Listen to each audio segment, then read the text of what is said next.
اس وقت حضرت یوسف علیہ السلام کی عمر صرف 5 برس کی تھی جب ان کی والدہ کا انتقال ہوا،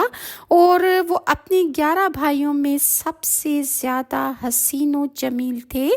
اور حضرت یعقوب ان کو سب سے زیادہ پیار کرتے تھے، اور بنیامین جو کہ حضرت یوسف علیہ السلام کے چھوٹے بھائی تھے اس وقت شیرخوار بچے تھے،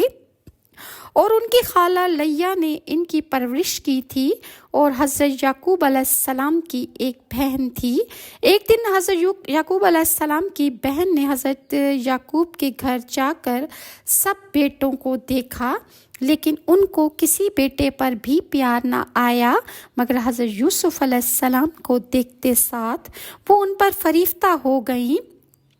ان پر جان وارنے لگیں۔ یہ دیکھ کر حضرت یعقوب علیہ السلام کی بہن نے حضرت یعقوب سے عرض کی کہ آپ کے پاس اتنی تعداد میں بیٹے ہیں،